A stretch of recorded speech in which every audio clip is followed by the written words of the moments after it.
सुप्रियाताईंनी बरोबर सांगितलेलं आहे की मेरिटच्या आधारावर आमचं सूत्र तयार झालेलं आहे आणि आमच्या परवा उद्धवजींनी पण सांगितलेलं आहे की आमच्या आघाडीत कुठेही बिघाडी होणार नाही. आम्ही सामोपचारानं जागा वाटपाचा जो प्रश्न आहे तो सोडवू आणि आमचा टार्गेटच या तानाशाह बीजेपीला सत्तेतून बाहेर काढणं हा आमचा टार्गेट आहे. त्याच्यामुळे आमच्या इंडिया अलायन्समध्ये कुठेही या पद्धतीचं गडबड होणार नाही, या पद्धतीची भूमिका सुप्रियाताईंनी मांडलेली आहे.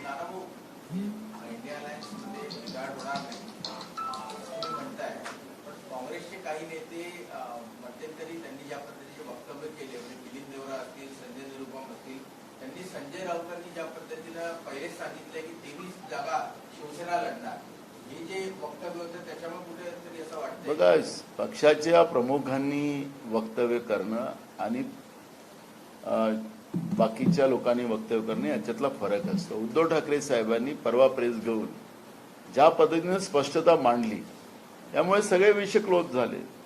त्याच्यामुळे ही जी काही चालत राहतात, तुम्हालाही 24 तास मसाला पाहिजे.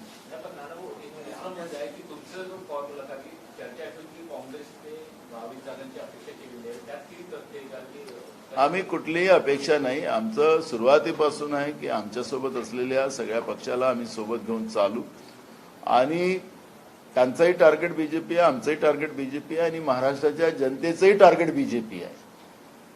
कुठल्याही परिस्थितीत मी आत्ताच सिद्धिविनायक बापांकडे जाऊन आलो आणि तिथं असंख्य लोक मला भेटली. सगळ्यांनी सांगितलं की यावेळेस आपण महाराष्ट्रामध्ये काँग्रेस जिंकली पाहिजे, काँग्रेसचं अलायन्स जिंकलं पाहिजे, अशा पद्धतीच्या शुभेच्छा मला मंदिरातही सुद्धा लोकांनी दिलेल्या आहेत.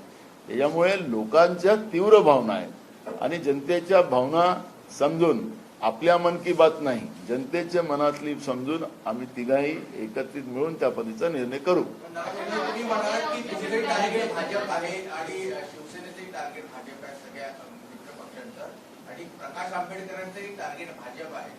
त्यांना न्याय मिळणार की नाही? त्यांनी जे बघा, आमचे एक स्पष्टता आम्ही परवा दिल्लीत सांगितलं, ते आमच्या अलायन्समध्ये नाही, ते उद्धव ठाकरे साहेबांच्या अलायन्समध्ये आहेत. त्यांची चर्चा चाललेली आहे.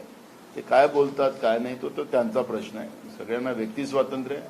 आम्हाला काही ईडी आणि सीबीआय कोणावर लावायचं कारण नाही. आम्ही सत्तेत असताना नाही लावले, तर आता काय हा विषय नाही आहे. व्यक्ती स्वातंत्र्य आहे. प्रकाशजी जे काही आपली भूमिका मांडतात ते त्यांचं मत असू शकतं, पण आमच्याशी कुठली डायलॉग त्यांच्याकडून अजूनपर्यंत नाही.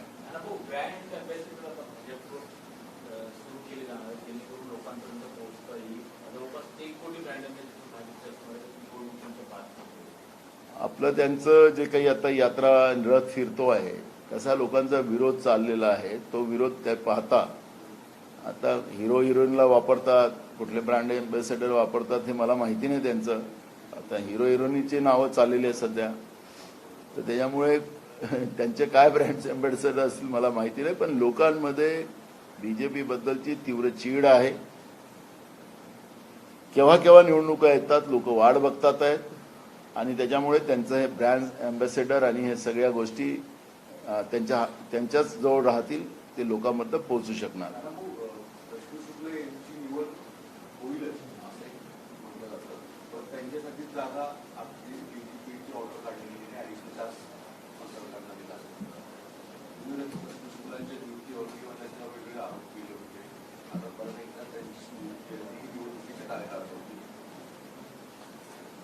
बघा, सरकार जे आहे गुजरातच्या वॉशिंग मशीनमध्ये जे काही धुतले जातात ते एकदम स्वच्छ होतात, अशा पद्धतीने या सरकारचं, राज्य आणि केंद्र सरकारची कल्पना आहे.